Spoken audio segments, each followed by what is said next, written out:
आज्ञा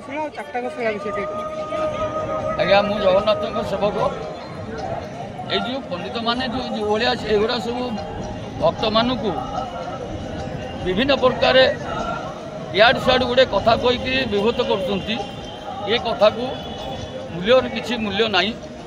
प्रथम है महाप्रभुंर सिंहासन पाखु भंड घर तक ये है महाप्रभुंर गोटे कैवल्य शिला। यही कैवल्य शिलार महाप्रभुंर जहाँ जहाँ 56 कोटी भोग नागे से सब कैवल्य हो जाए एवं यही कैवल्य को जो मैंने पाती से सदाबल मुक्ति हो जाती। आउ गोटे शिला है महाप्रभुंर गोटे है कष्टी शिला। कष्टी शिला अर्थ जो मैंने आमर घरे सब भक्त मैंने कष्ट भोग करती से माने आमर श्रीक्षेत्र में गोटे छेतगंगा बिली अच्छी। ये छेतगंगा भितर छेतमाधव अच्छा से छेतमाधव भितर जो तांकर वयस्क लोक जादी अभिषेक करी से जलटी मुखरे दियंती से उद्धार हंती। एवं आ गोटे शिला अच्छी मुक्ति शिला। जो मुक्ति शिलाटी है जहाँ को आम कहुए स्वर्गद्वार। जेहेतु स्वर्गद्वार जो निशुणी आम जहाँ को कहुए से स्वर्गद्वार जो मैंने दाहा हंती से माने सदासखी से मुक्ति हो जाती। एवं आमर श्रीक्षेत्र में पंचकोश भितर जो मैंने भक्त मान अच्छा से जम जंत्रणा जमा लगे ना कहीं जेहेतु से नीलचक्र छाई अच्छा से शंखक्षेत्र भितर पंचकोशी भितर जो मैंने अच्छा से जम जंत्रणा लगे ना। एवं आउ गोटे आमर शिला जो अच्छी जमशिला जहाँ को आम कहूँ सेटा आमर तो 30-40 वर्ष तले 50 वर्ष तले कि 60 वर्ष तले जो जमशिलाटी आम जो एने से आम प्रकाश करुच्ची से जमशिला तो से आम तो ये जिनस जदि कही था भक्त मैंने यही जिनसटा को अंतर भितर रखी से भक्ति भाव से रखी था एने जदि कली जुगे से भक्त मैंने आसुता से भयटा रहता। जेहेतु आम न्याय सत्य भाव में आम जा महाप्रभु को दर्शन करवा दर्शन कले आमको जम जंत्रणा लगे यही भावनाटा रही था। किंतु यही 3-4 वर्ष जो आम जो जिनस गुड़ाक बाहरी जम जंत्रणा लगे बोली कहते आम जाचु आमर बाबा जेजे बाबा परंपरा जो कहती जे सब भक्त मैंने एकाठी जीवे एवं एकाठी आसबे।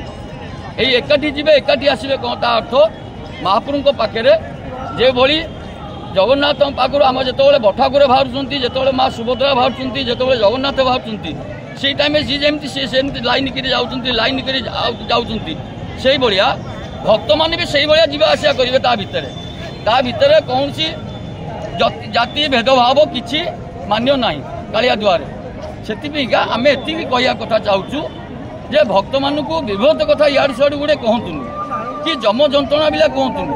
जो भक्त मैंने जाऊँगी से कालिया द्वार को ठीक शांति मनोभाव से जाऊँगी महाप्रभु को दर्शन करते सी आउंट से विभक्त हो जाती।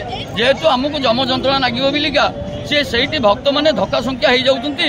जेहेतु भक्त मानकर भावमूर्ति से अंतर्धान हो जाऊँगी। जेहेतु कौन अशांति मनोभाव से आउची कौन भक्ति भाव से आसुनी से आम एति चाहूँ हाथ जोड़िकी आपण मानक माध्यम यही सब जिनस को त्याग दिंतु त्याग करी भक्ति भाव महाप्रभु को एकमात्र कहतु समस्ते जातु दर्शन करने समस्ते जातु भाव महाप्रभु देखु किंतु कौन सी विभक्त जिनस को कौन सी भक्त भाव मुंडे भर्ती कर।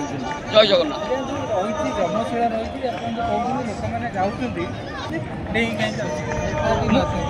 से विषय कहली जो महाप्रभु को पाक जी जाऊँ दर्शन करने को भक्त माने जी प्रभु जी धर्म देवता जी स्वयं जमराजा भी से धर्म देवता जो धर्म देवता पाक गोटे धर्म देवता जाऊँगी दर्शन करने को से धर्म देवता से पचारुंट जे प्रभु ये तो कोटी कोटी भक्त तो आप पाक सबुदिन जाऊँच दर्शन करने को ये कौन समस्ते जी आप चरणारविंद शरणागत हो किंतु प्रभु से कहते देख मो पाखे समस्ते भक्त सब सामान मो पाखे कई जाति छोट बड़ मो पाखे कि पाप पुण्य मो पाखे सब सामान मो पाखे किंतु मु तुमको जो चार्ज देती जम जंत्रणा दवापीका जम जंत्रणार जो येटा भावटा गोटे कला बिंदु मात्र गोटे कला बिंदु जहाँ नख मुनरे देखिए से पापर पुण्य से पुण्यर भाव से पाए किंतु अन्य जिनस ता भितर किसी ना।